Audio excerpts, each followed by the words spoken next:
دوستو 10 سال پہلے کون سوچ سکتا تھا کہ بی جے پی جیسی فرقہ پرست پارٹی کا کوئی لیڈر مسلمانوں کی مقدس ترین جگہ مدینہ المنورہ تک جا سکتا ہے۔ لیکن کہتے ہیں نا کہ جو کبھی نہیں ہوا ہو کبھی کبھی وہی ہو جاتا ہے۔ کچھ دن پہلے یہ حادثہ بھی رونمودار ہو گیا کہ دیار رسول کے ٹھیک سامنے سعودی حکام نے بی جے پی کے فائز برانڈ لیڈر اور بھارت کی یونین منسٹر مسز اسمرتی ایرانی اور جونیئر وزیر وی مرلی دھرن کا بڑی گرم جوشی کے ساتھ استقبال کیا گیا۔ مسجد نبوی، مسجد قباء اور جبل احد کا دورہ کرایا گیا۔ مسجد قباء میں مسز ایرانی کو آب زمزم بھی پیش کیا گیا۔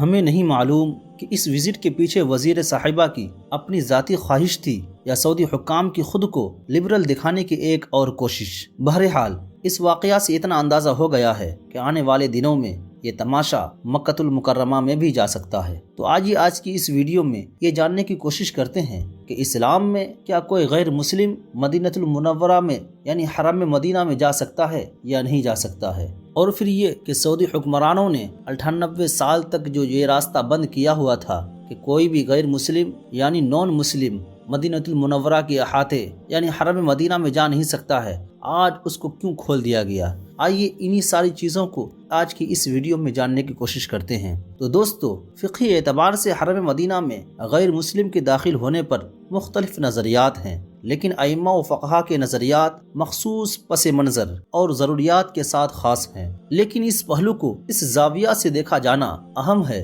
کہ عہد رسالت مآب صلی اللہ علیہ وسلم میں فتح مکہ کے بعد جب مدینہ مرکز اسلام بن گیا تو یہاں پر کسی بھی مشرک کو جانے کی اجازت تاریخ کے کسی بھی موڑ پر نہیں دی گئی۔ ولید بن عبد الملک کے زمانے میں تعمیری کام کے لیے کچھ عیسائی کاریگروں کا مدینہ میں آنا بغرض ضرورت تھا۔ بعض خلفاء کے دربار میں غیر مسلم سفیروں کی آمد بھی حالیہ عمل کی دلیل نہیں بن سکتی، کیونکہ عہد خلافت میں مدینہ ہی مرکز حکومت تھا۔ اس لیے حکومتی امور اور دیگر حکومتی نمائندوں سے ملاقات وغیرہ سے اپنے عمل کو جائز نہیں ٹھہرایا جا سکتا، کیونکہ سعودی عرب کا دارالحکومت مدینہ نہیں بلکہ ریاض اور اقتصادی راجدھانی جدہ ہے۔ اس لیے سعودی حکام غیر ملکی وفود سے ملاقات یا تجارتی یا سیاسی معاہدات ریاض و جدہ میں ہی کیا کرتے ہیں۔ اب اچانک حج معاہدے کے نام پر اس وفد کو مدینہ لانے کی کیا ضرورت پیش آ گئی؟ تو اگر آپ تاریخ کا مطالعہ کریں تو آپ کو پتہ چلے گا کہ حجاز مقدس پر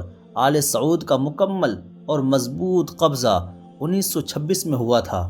1927 عیسوی میں برطانوی حکومت نے آل سعود کی حکومت کو منظوری دی تھی۔ تب سے لے کر حالیہ دورے سے پہلے تک سعودی حکمرانوں نے بھی حرم مکہ کی طرح حرم مدینہ میں بھی غیر مسلموں کے داخل ہونے پر پابندی عائد کر رکھی تھی۔ اپنی اسی پالیسی کے تحت حدود حرم پر باضابطہ اعلانیہ بورڈ لگائے جاتے رہے، جس میں حرم مدینہ کے راستوں پر للمسلمین فقط یعنی اونلی فار مسلم کے بورڈ لگائے گئے تھے، اور غیر مسلموں کو دوسری جانب ڈائیورٹ کرنے کے لیے غیر المسلمین یعنی فار نان مسلم کے سائن بورڈ لگائے گئے تھے۔ اب 98 سال کے طویل وقفہ کے بعد اچانک ہی مدینہ الرسول میں غیر مسلم وفد کو عزت و احترام کے ساتھ بلانا کیا مان رکھتا ہے؟ یہاں یہ بات بھی نوٹ کیے جانے کے لائق ہے کہ جس وفد کو بسط اعجاز مسجد نبوی تک لایا گیا، اس وفد کے نمائندے ارکان پولیتھیزم یعنی ایک سے زیادہ خداؤں پر ایمان رکھتے ہیں، جسے اسلام میں شرک مانا جاتا ہے، اور سعودی اس قدر شرک بیزار بنتے ہیں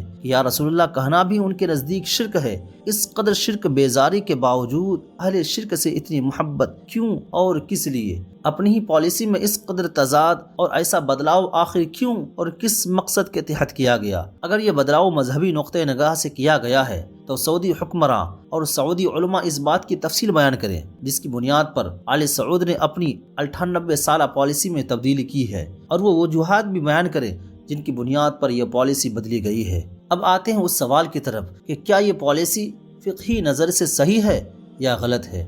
بھارتی وفد کے دورہ ہند کے بعد جب سعودی حکام اور سلفی علماء پر اعتراضات شروع ہوئے تو بعض لوگ مسلکی عصبیت کے تحت فقہی ابحاث چھیڑ کر سعودی حکمرانوں کو درست ٹھہرانے کی بیجا کوشش کر رہے ہیں۔ ان جذباتی لوگوں کو چاہیے کہ ٹھنڈے دل و دماغ سے سارے حالات کا معروضی تجزیہ کریں، اور جب دل و دماغ انصاف پر آمادہ ہو جائیں تو خود سے یہ سوال کریں، اگر حالیہ تبدیلی فقہی نظریے کے تحت کی گئی ہے تو اب تک جو پابندی لگی ہوئی تھی وہ کس فقہی ضابطے کی بنیاد پر تھی اور اسے کن دلائل کی بنیاد پر بدلا گیا؟